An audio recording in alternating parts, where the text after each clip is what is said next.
Hi, my name is Parker Fife. This is Fernando Sears. We are the Sears Saviors. We'll be discussing our research and recommendations for the Sears organization.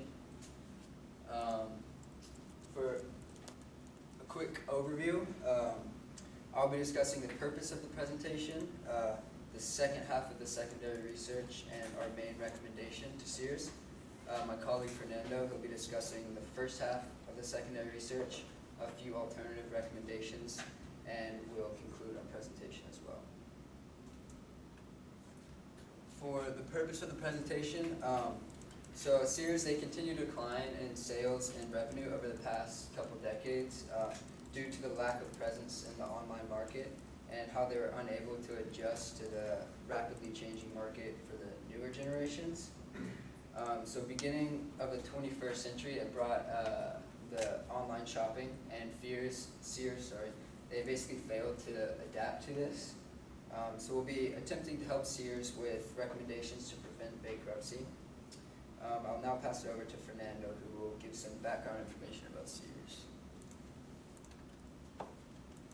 Okay, a brief introduction to Sears. Sears is an American retail store, generally specialized in general merchandise, tools, home appliances, clothing, automotive parts, and services. It was founded in 1893 in Chicago by Richard Warren Sears and Alva Curtis Roebuck. Its CEO currently is Eddie Lambert. Okay, secondary research. Wait. Sears' mission statement is to grow our business by providing quality products and services at great value when and where our customers want them, and by building positive and lasting relationships with our customers. The issues under investigation are Sears' lack of adaptation to the online market, while also failing to sell itself to a newer, younger audience, and also failing to compete with other large retailers. Now, for the secondary research, what and how we researched.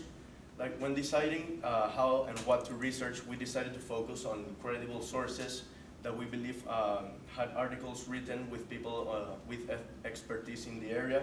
And those mainly talked about Sears' journey from being the largest retailer in the world to being financially unstable during the last couple of decades. Some of the themes that we researched were the causes of the downfall, how did Sears do to decline, how did competition do in similar situations, and also how failing to adapt to a new audience and sell itself to a new audience made them prone to be forgotten. Now, from the Wall Street Journal, according to Suzanne Kapner, who is a journalist and a retail expert for the Wall Street Journal, she said that Sears was one of the largest retailers in the world, and it dominated for a long time. It also helped develop many brands we know today. For example, Whirlpool appliances, let's say Craftsman tools, also Schwinn bicycles, and most of you know Allstate insurance as well. Lately, it has suffered. Its main issue is supplier turmoil. In 2017, it became known that Sears and Whirlpool appliances were in a feud and couldn't reach an agreement to keep their century-long partnership together. And also in 2017, it became known that Sears sued two suppliers of Craftsman tools to keep them shipping merchandise to their stores. The Smithsonian. According to Vicky Howard, who is a senior writer and also a retail store expert at the Smithsonian, the first signs of Sears' decline came in the 1970s when the skyrocketing inflation gave path to low-price retailers such as Target, such as Kmart, such as Walmart, and it made the market crazy and bad for Sears because the upper middle class kept with the more luxurious traditional retail stores, while the bargain seekers found lower prices in these lower price retailers rather than Sears. And Investopedia, written by Shoshana Delventhal, who is, as you guessed it, another expert in retail store.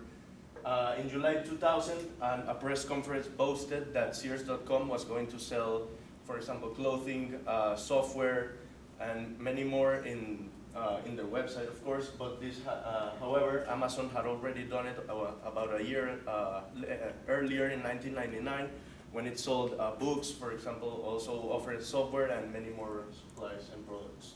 However, this was not Sears's bigger problem. This bigger problem was Walmart, since in the 1990s it became the largest retailer in the world, and it also kept expanding.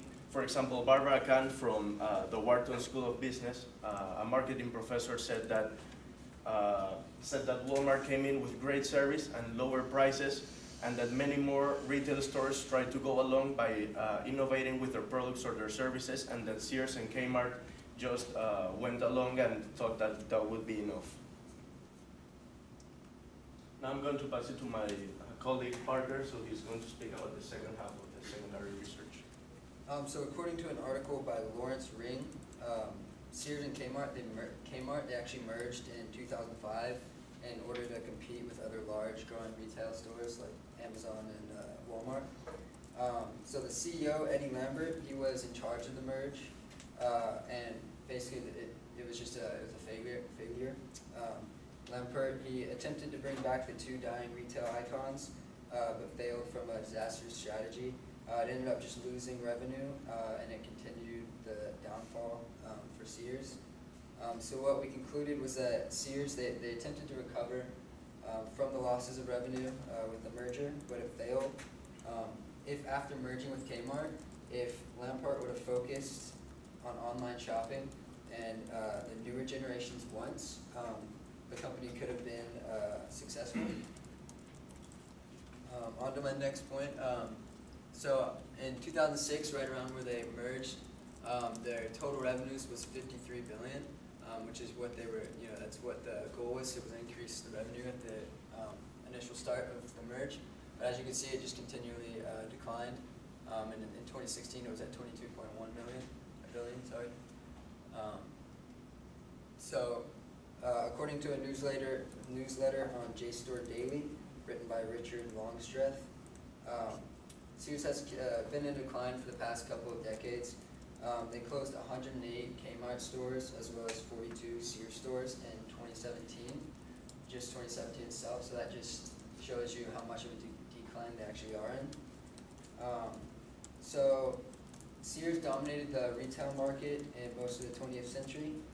They were basically what we think of Amazon today. That's what Sears was during most of the 20th century. But at the start of the 21st century, Sears, they didn't innovate or adapt to the internet and online shopping. So this caused newer generations to view Sears as like old-fashioned. So what we concluded was that Sears, they stayed the same and they didn't innovate. They thought that their brand name was big enough and powerful enough to keep their older core customers coming in, but they didn't adjust their products to fit the younger generation's wants and needs.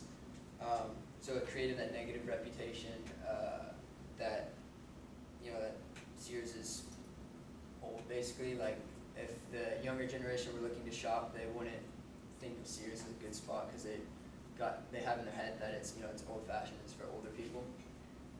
As well, the older core customers, they weren't interested in online shopping, so that that also caused sales to decrease. On to my next point. According to Seth Mendelson from Drugstore News, Sears began losing sales 20 years ago due to the lack of corporate leadership and failing to realize that consumer shopping behavior was changing. So we concluded that in order for Sears to have prevented these losses in sales, corporate leaders needed to and need to adjust their current shopping trends. They need to look at what the newer generations want and what their needs are, and adjust their online products to fit those needs. So moving on to our our main recommendation. So our main recommendation of Sears was to put a strong focus on the online market and online shopping, and adjust their products on the Sears website to fit the needs of the newer generation. Why this recommendation and how it will work. So we thought that this recommendation would have the largest impact on the Sears company in the short run and the long run, but especially in the short run.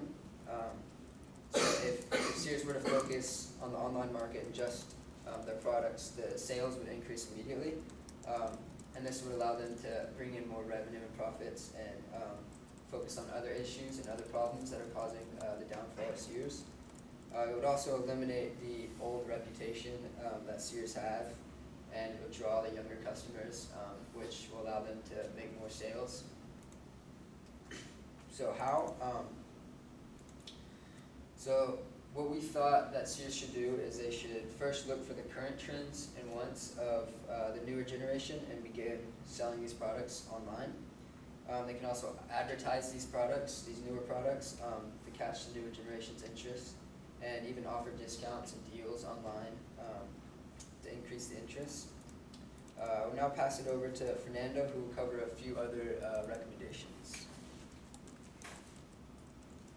Some of the alternatives recommendations we thought of were customer satisfaction through customer service and investing in the remaining stores. As you know, Sears has closed many stores lately, and there have been many reports of Sears stores being almost empty without any merchandise. So what we thought is that they should invest in the remaining stores and making the in-store experience for the customer better than it is already, and we believe that it would have a positive impact on it. And also, we conclude that it was not only Sears' failure to adapt to the online market, but it's also its lack of innovation and not being able to sell itself to a newer generation with different needs and wants.